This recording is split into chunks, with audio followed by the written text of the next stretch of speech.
ปรากฏพี่น้องเอ้ยได้ต้มแล้วบัดนี้ปรากฏเรื่องได้ใหม่ๆต้มพี่น้องเอ้ยปรากฏชามโตได้ประมาณ50โลลุงได้ประมาณ50โล60โลแล้วสองเทื่อยิงมันตายยิงบ่ตายบ่เห็นเลือดบ่เลือดน้อยเดียวโดยบาดบ่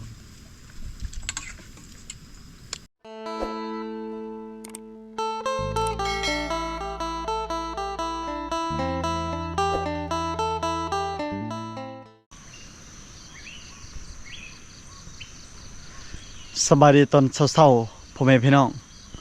มื้อนี้ยามมองแล้วก็กูมองเลยเป็นมือชุดไทย2คืนกับ3วันเดี๋ยวจังหน่อยให้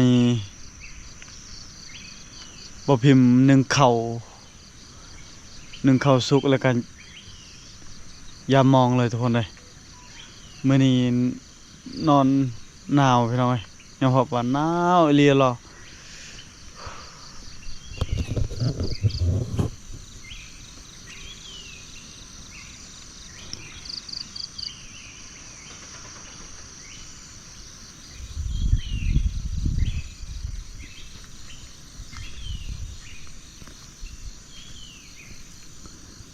น้ำน่ะลงตลอดทุกคนเอ้ยบ่ไหวกับน้ำนั่นแหละ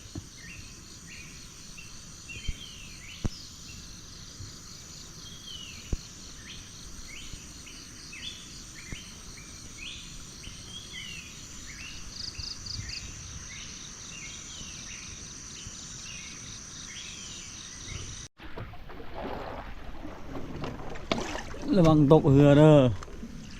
เอาสอนมาพิมพ์พายเรือ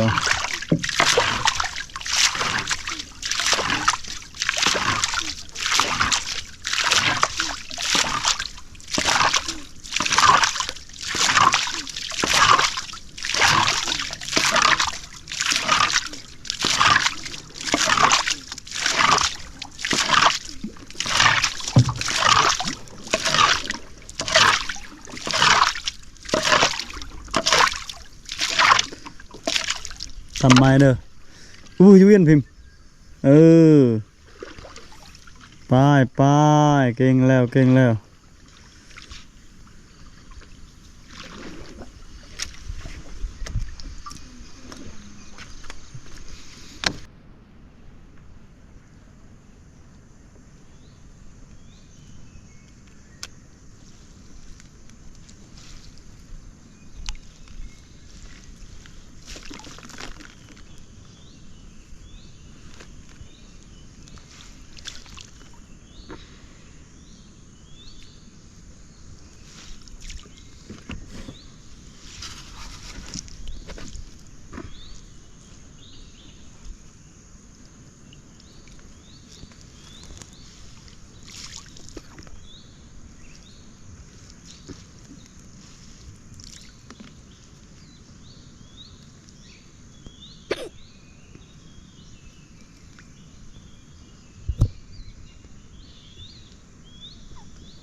น่าจะมาได้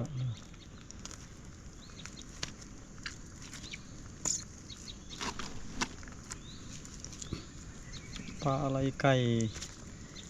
ปีนี้บัวลายพี่กายพี่ชื่นปลาอะไรไก่บืนหวยขึ้นหวยลายเลยปีนี้เขาเจ้าไปหาน้ำบ่เห็นบ่ขึ้นซ้ำ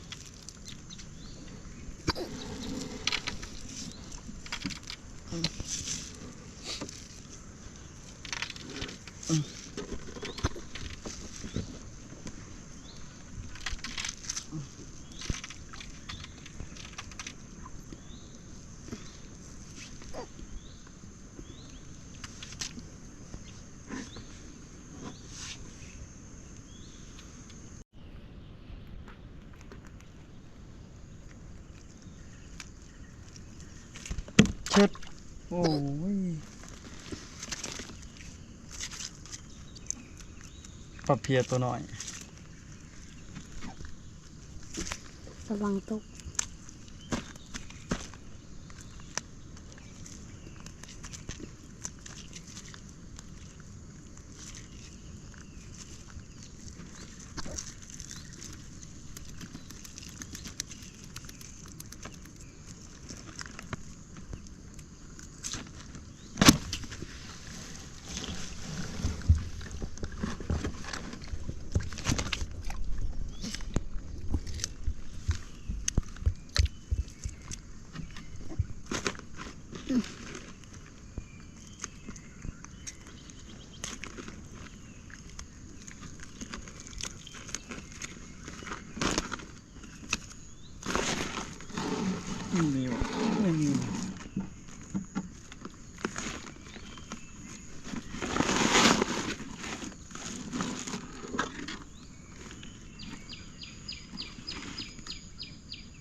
ผักแกง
ปรากฏพี่น้องเอ้ยได้ต้มแล้วบัดนี้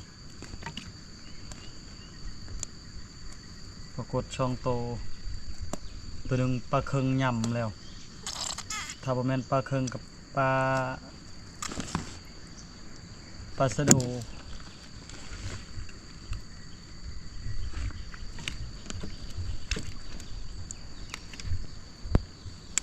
อย่า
ปรากฏ4โตเลยพี่น้องบ่น่ะ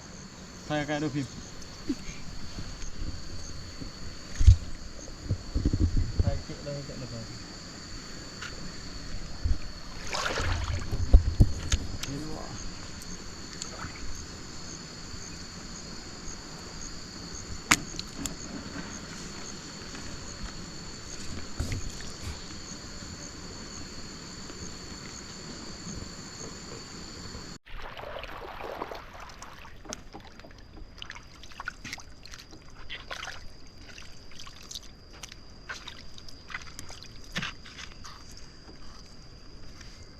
ด่างชุดท้ายพี่น้องเอ้ยตอนเช้ามื้อนี้บ่ถึกปานใดดินำน่ะลงตลอดลงไปเรื่อยๆ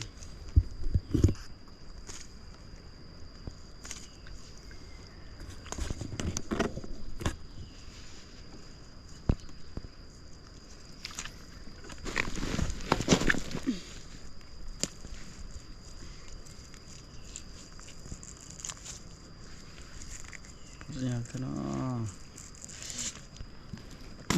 ใช้ตัวหนึ่งโมเมนต์มองเขามองเฮาเอง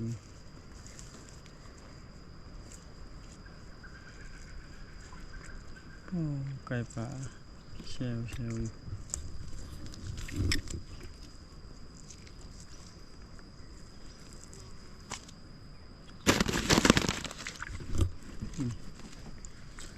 มานะมองหน่อย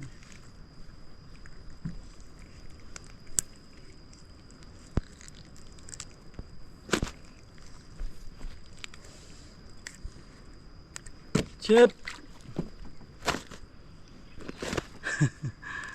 เฮ็ดบุญเนาปล่อยปลาตลอดตอนแรงตอนเช้าปล่อยปลา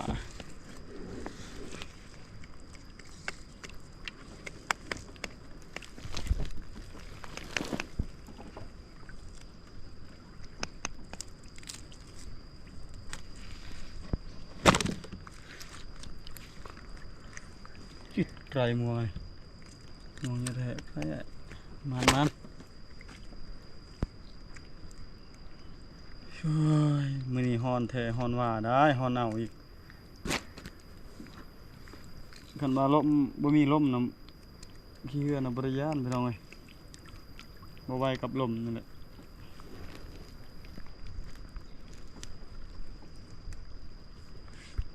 ตายแล้วนูนๆเลย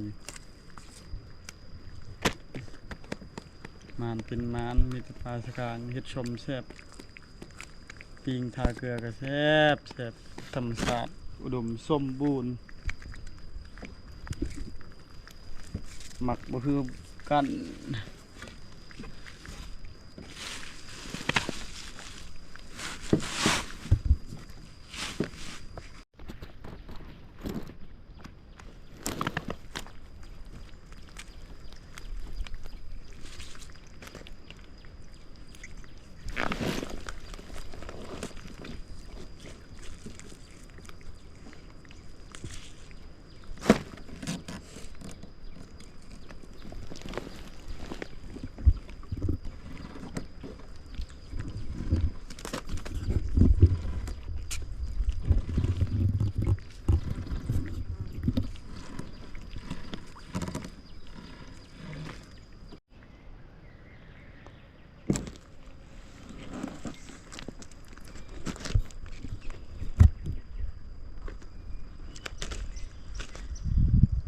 ได้อีกตัวหนึ่ง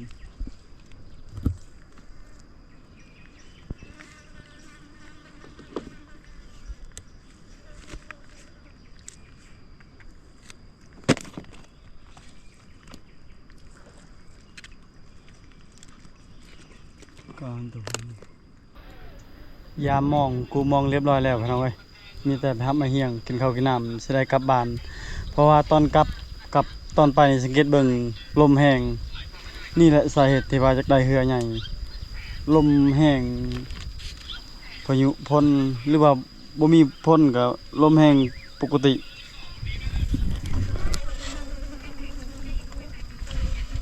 ปรากฏเรื่องได้แม่ใหม่ต้มพี่น้องเอ้ยปรากฏชามโตปลาเพียปลาตองปลาปากปลาสกางปลาบูเน่พี่น้องตัวนี้เลยแซ่บปิงทาเกลือมื้อนี้บ่ค่อยมาบ่ได้ประมาณ 4-5 โลบ่ค่อยมาบ่ได้โอ้ยพิมพ์อยู่นี่เด้อไปทำเอาลุงก่อนอยากเข้ากับปันเอารถเดี๋ยวยันลุงได้ผ่านได้หมู่จังไงนี่เข้าคนหนึ่งแต่เสาบ่พิมพ์คนหนึ่งเข้าแต่เสาดุได้บ่พิมพ์อยากเอารถป่าพิมพ์เมื่อนี่ เดี๋ยวไปรับเอาลุงก่อนกินต้มปลากดไปจังไหนฮะกินบ่คันกินก็สิต้มให้กินเนาะคันบ่อยากมีแต่ปิ้งเอาปลาเพียก็โตบักใหญ่พี่น้องเอ้ยปะไว้ในแหยงก็ว่าจะโลอีกมื้อนี้พิมพ์พอดีไปรับไอ้เฮียงแล้วพี่น้องเอ้ยเป็นไดม่านอยู่บ่ ดีประมาณในผ่านเพิ่นยิงหมูปลาเมื่อวานนี่ก็ยิงมื้อนี้ก็ยิงตลอด บ่ได้ ยิงเอาบ่ได้เนาะลุงถ้าพิมพ์เพิ่นยิงหมูได้ประมาณ50โลลุง ได้ประมาณ50โล60โลแล้ว สองเทื่อยิง มันตาย ยิงบ่ตายบ่เห็นเลือดบ่ เลือดน้อยเดียวประมาณ 2-3 บอล เสียดายดิเฮ็ดนั่นแหละบ่พิมพ์เพิ่นเฮ็ดก่อปิงปลาช่องโตเป็น FC ด้วยพิมพ์ ให้ได้ กิน ทุก ข้าว คน ตักแด กิน ด ขนมกันสวัสดี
ผู้วิ่งก็ลงให้ช็อก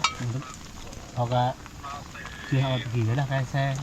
สนาเรือองบุญบางทีรังเยอะมีเนาะเจ๊โดยชอบ ให้ช็อกให้นี่เรียวให้นึ่งมองนี่ไอ้ ต้มปลากดพี่น้องใส่ผัก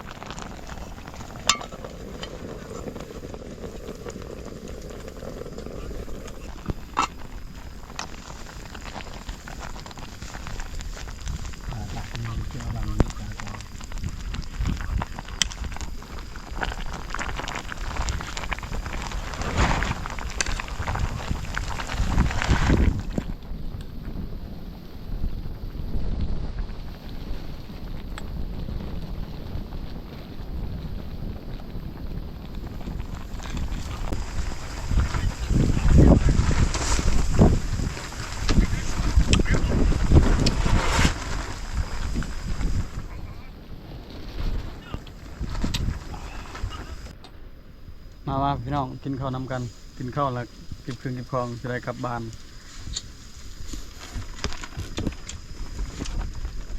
มาแล้วมีปลาไอเฮียงหาอยู่หากิน ไดเมน ชาลเมนกันไดเมน บ่มานแล้วหากินแต่หน่อไม้นะหากินแต่ผักหญ้าข้าวขิงช่วงนี้ บอกไผจะมักหน่อไม้ก็เลยเอาหน่อไม้สัตว์บ่ได้ก็ย่าแล้ว เฮ็ดบ่เพิ่มเฮ็ดต้มปลากด หรือทุกคนกินขนมกัน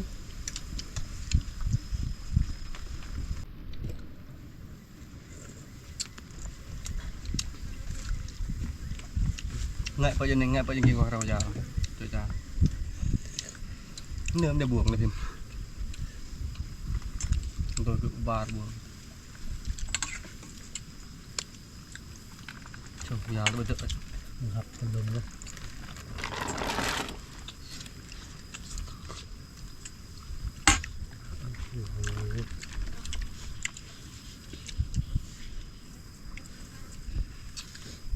ปืนอะไรชิมยัง ตำเร็วยาวเนี่ยไปหนักให้ยุงดับปุบในความปุดอาเลย เราช้ำตูนหนึ่งจะร้อนมาต่อ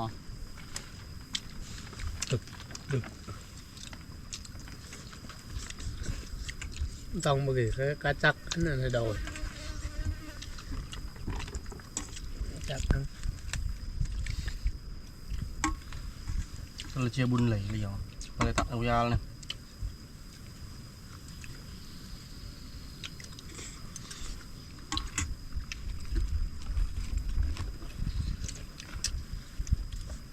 ปัดละบินไหมบ้านน้อง อย่างราเนี่ยนะเจออยู่บนนี้ทำไปแต่เด็กบนนี้ทำตัวพี่แบบแร่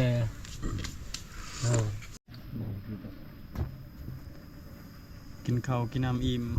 ล้างปลาเอาใส่มันออกไปเอาไว้ยันมันเน่านะมาหอดเดือนบ่ได้เอาน้ำก่อน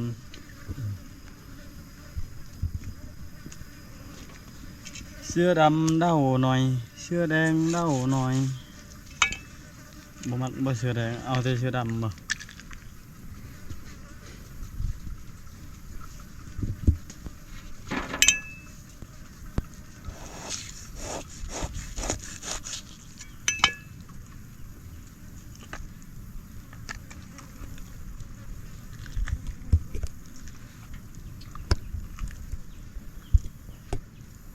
เก็บเครื่องเรียบร้อยแล้วพี่น้องเอ้ยเดินทางกลับลมเริ่มมาแล้วยังบ่หยุดบ่เศร้าเบิดแล้วบ่เครื่องพิมพ์หมดแล้ว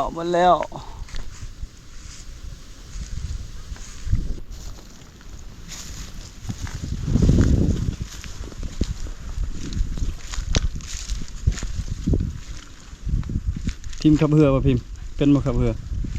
เป็น บ่เป็นพักผ่อนช่องมืออยู่เฮือนกลับมาไปเนาะไปบ่ ไฟ ใส่หมองใส่เบ็ด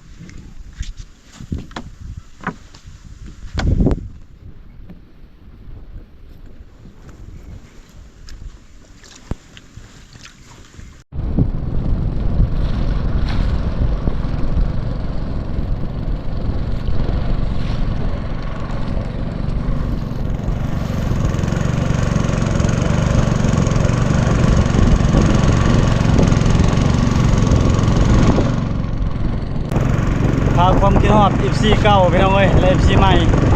มื้อนี้ในทางการฮอดเพื่อเอาไปเชียร์หญ้า